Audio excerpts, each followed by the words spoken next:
Oman के पास तेल के टैंकर पर हमला हुआ है। टैंकर पर सवार सारे 24 भारतीय पूरी तरह सुरक्षित। ओमान एयरफोर्स ने भारतीयों को बचा लिया है। अमेरिकी सेना ने हमले की बात को स्वीकार किया। टैंकर ने नाकाबंदी तोड़ने की कोशिश की थी, यह अमेरिका की तरफ से कहा गया है। स्ट्रेट ऑफ हॉर्मुज में ओमान तट के पास एक भारतीय जहाज पर हमला किया गया। दरअसल भारतीय क्रू मेंबर्स इसमें थे।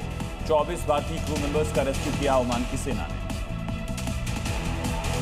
भारतीय नौसेना के जाबाजों ने साहसिक रेस्क्यू ऑपरेशन को अंजाम देकर अपनी वीरता का परिचय दिया। नौसेना के हेलीकॉप्टर सीधा जलते हुए जहाज के ऊपर पहुंचे, जहां नीचे आग धधक रही थी।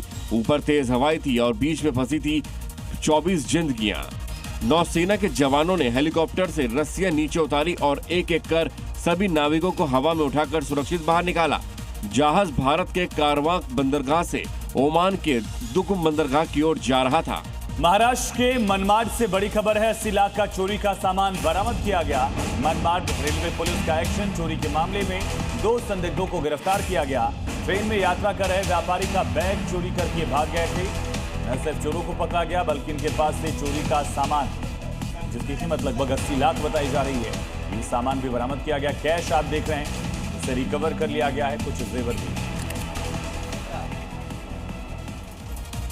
आप भी किसी मॉल या फिर दुकान में कपड़े खरीदने जाते ही होंगे, तो वहां पर कपड़ों को ट्रायल करने के लिए जब आप ट्रायल रूम में जाते हैं तो ये खबर आपके लिए बहुत इंपॉर्टेंट है, क्योंकि राजस्थान के झुंझुनू से एक दुकान के संचालक का कैमरा कांड सुर्खियों में है। दरअसल झुंझुनू में एक रेडीमेड दुकान में ट्रायल रूम में हिडन कैमरा लगा हुआ था, जहां महिला ग्राहकों का वीडियो बनाया जा रहा था। दरअसल एक महिला अपने परिवार के साथ शॉपिंग के लिए आई थी और अचानक उसकी नजर एक सुराग पर पड़ी और शोरूम कर्मचारी शाहरुख की करतूत सामने आ गई। जैसे ही खुलासा हुआ, पूरे इलाके में हड़कंप मच गया। दुकान के कर्मचारी शाहरुख को पुलिस ने शिकायत पर हिरासत में ले लिया है। मामले का खुलासा होने के बाद हिंदू संगठन और व्यापारियों ने जमकर हंगामा किया, सड़क पर जाम, आरोपी के खिलाफ सख्त कार्रवाई की मांग की। दिल्ली के इंदिरा गांधी इंटरनेशनल एयरपोर्ट पर बड़े ड्रग रैकेट का खुलासा हुआ। यहां कस्टम अधिकारियों ने करोड़ों की कीमत की ड्रग्स जब्त की। हैरानी की बात यह है कि तस्कर जो हैं इस बार ऐसा तरीका अपना कर आए थे जिसने अधिकारियों को भी चौंका दिया। देखिए, एयरपोर्ट पर गीजर के भीतर कैसे नशीला पदार्थ छुपाकर लाया गया। 2 यात्री कुआलालंपुर से इन गीजरों को लेकर दिल्ली पहुंचे। ग्रीन चैनल से बाहर निकलते समय जांच के दौरान गीजर खोले गए तो नशा तस्करों का खेल खत्म हो गया। देखिए, गीजर के अंदर से 145 वैक्यूम सील पैकेट बरामद हुए।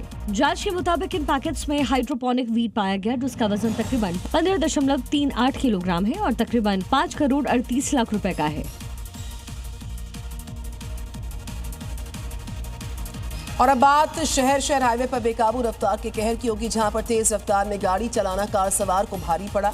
गाड़ी चलाते समय उनकी जरा सी लापरवाही से कई जिंदगियों की सांसें अटकी रह गई।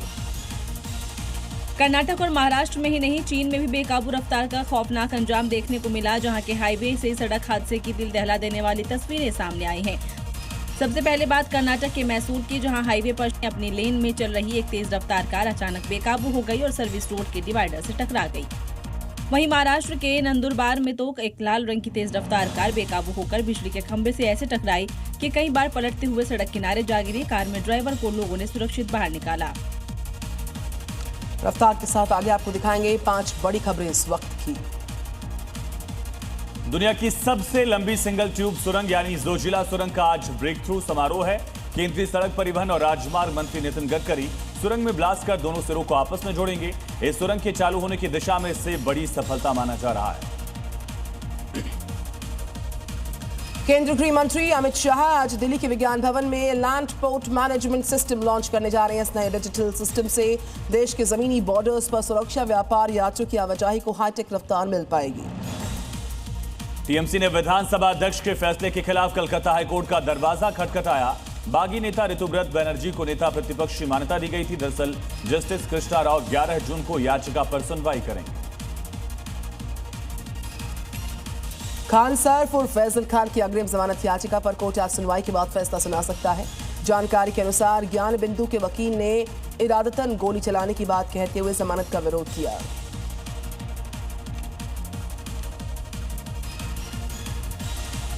तो खान सर जो है उनकी खान सर और फैजल खान की अग्रिम जमानत याचिका पर कोर्ट आज सुनवाई के बाद फैसला सुना सकता है। जानकारी के मुताबिक ज्ञान बिंदु की वकील ने गोली चलाने की बात कहते हुए जमानत का विरोध किया। और अब देखते हैं इस वक्त की क्राइम अपडेट्स। बिहार के लखीसराय में शिक्षा विभाग के ऑफिस में शिक्षक और डेटा एंट्री ऑपरेटर के बीच जमकर मारपीट हुई। मामूली से विवाद को लेकर दोनों आपस में भिड़ते दिखे और एक के बाद एक दूसरों पर हमला किया गया। सूचना के बाद पुलिस की टीम से दोनों को हिरासत में लिया। यूपी के उन्नाव में ज्वेलर से लूटपाट का मामला। अपराधियों ने तमंचे के बल पर बाइक सवार ज्वेलर के साथ लूटपाट की मौके से फरार हुए। पुलिस मामले की जांच में जुटी है। बदमाशों की तलाश की जा रही है। बिहार के सासाराम में ग्रामीणों ने पुलिस पर गंभीर आरोप लगा दिए। शराब के लिए छापेमारी करने पहुंची पुलिस की टीम पर महिलाओं के साथ मारपीट करने की बात कही, जिसमें कई महिलाएं जख्मी हुई। कई महिलाएं इलाज के लिए अस्पताल भी पहुंची।